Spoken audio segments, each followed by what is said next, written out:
राजस्थान, राजाओं की धरती, किलों और महलों की भूमि, जहां हर पत्थर में एक कहानी है। और कोटा शहर में चंबल नदी के किनारे एक महल है जो सिर्फ इतिहास के लिए नहीं बल्कि एक ऐसे मेहमान के लिए मशहूर है जो आज तक गया नहीं। एक ब्रिटिश मेजर जो मरने के बाद भी ड्यूटी पर है। 1830 अंग्रेजों ने कोटा में एक भव्य महल बनाया, ब्रिज राजभवन। ब्रिटिश राज्य का प्रतीक, चंबल के किनारे ऊंची दीवारें, विशाल दरबार। यहां ब्रिटिश रेजिडेंट्स रहते थे, वो अधिकारी जो महाराजा और ईस्ट इंडिया कंपनी के बीच पुल का काम करते थे। 1844 में यहां एक मेजर आया, चार्ल्स बर्टन, 40वें बंगाल नेटिव इन्फेंट्री, अपनी पत्नी, 4 बेटों और एक बेटी के साथ 13 साल तक इसी महल में रहा। यह महल उसका घर था, उसकी पहचान थी, उसकी दुनिया थी। मई 1857 पूरे हिंदुस्तान में आग लग चुकी थी। सीपॉय म्यूटिनी, भारत का पहला स्वतंत्रता संग्राम। नीमुच कंटोनमेंट में विद्रोह भड़का और मेजर बर्टन को वहां बुलाया गया, परिवार को साथ लेकर गया। कोटा तब शांत था, कोई खतरा नहीं था। अक्टूबर 1857 कोटा के महाराजा ने बर्टन को वापस बुलाया, कहा सब ठीक है, वापस आ जाओ। बर्टन ने भरोसा किया।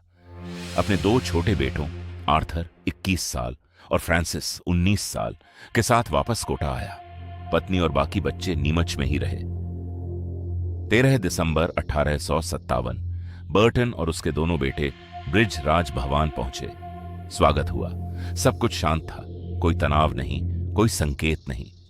15 दिसंबर 1857 2 दिन बाद बर्टन ने दूर से एक बड़ा काफिला आते देखा। उसने सोचा महाराजा के सैनिक दोस्ताना मुलाकात के लिए आ रहे हैं, लेकिन जैसे ही वो करीब आए गोलियां चलने लगीं। बर्टन समझ गया ये दोस्त नहीं थे। महल घिर गया, सारे नौकर भाग गए, सिर्फ एक ऊंट चालक रुका। बर्टन और उसके दोनों बेटे ऊपर की मंजिल में छुप गए। जो भी हथियार मिले उठा लिए। नीचे महल लूटा जा रहा था। ऊपर 3 लोग, बाप और 2 बेटे, मदद का इंतजार कर रहे थे महाराजा से, जो कभी नहीं आई।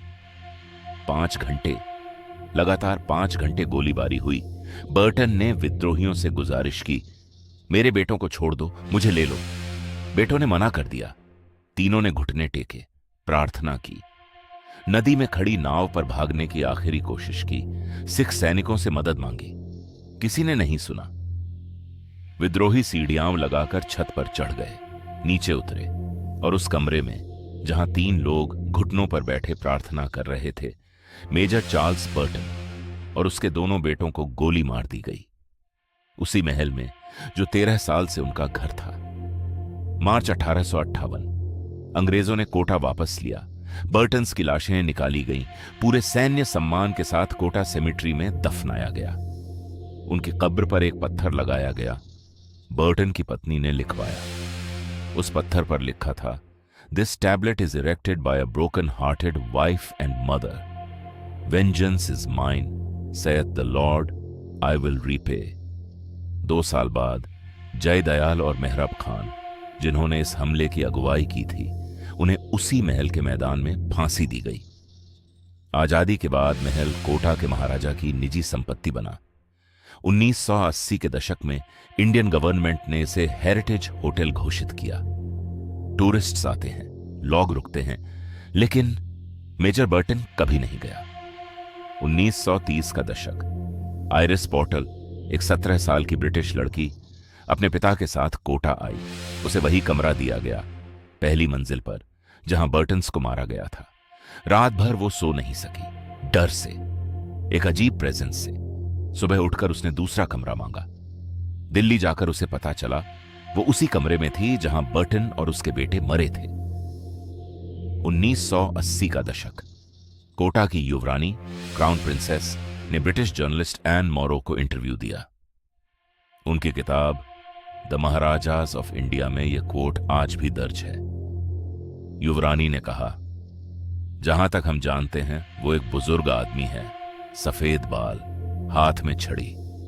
मैंने उसे खुद देखा है, क्योंकि उसे उसी कमरे में मारा गया था जो अब मेरा स्टडी रूम है। मेजर बर्टन की परेशानी यह है कि वो कभी ड्यूटी से नहीं हटता, महल में घूमता रहता है और अगर किसी नौकर को सोते हुए पकड़ ले तो एक तेज थप्पड़ मारता है। होटल स्टाफ आज भी अनोनिमिटी की शर्त पर बताते हैं। रात को जब सब सो जाते हैं, एक अंग्रेजी आवाज की सुनाई देती है, डोंट स्लीप, नो स्मोकिंग। और फिर एक थप्पड़ की आवाज। गेस्ट्स रिपोर्ट करते हैं, अजीब बेचैनी, एक ऑन प्रेसिव प्रेजेंस, जैसे कोई देख रहा हो, जैसे कोई जज कर रहा हो। होटल के स्टाफ ऑफिशियली बात नहीं करते बिजनेस के लिए, लेकिन प्राइवेटली सब मानते हैं बर्टन है, बर्टन यहां है, बर्टन कहीं नहीं गया। ब्रिज राज भवन आज भी खुला है, रूम्स अवेलेबल हैं, बुकिंग हो सकती है। चंबल के किनारे उस पहली मंजिल के कमरे में जहां एक बाप और दो बेटों ने घुटने टेककर आखिरी प्रार्थना की थी। आज रात अगर तुम वहां रुको और रात को कोई आवाज को सुनाई दे, अंग्रेजी में, सख्त फौजी लहजे में, डोंट स्लीप, तो समझ लेना मेजर बर्टन अभी भी ड्यूटी पर है और उसने तुम्हें सोते हुए पकड़ लिया।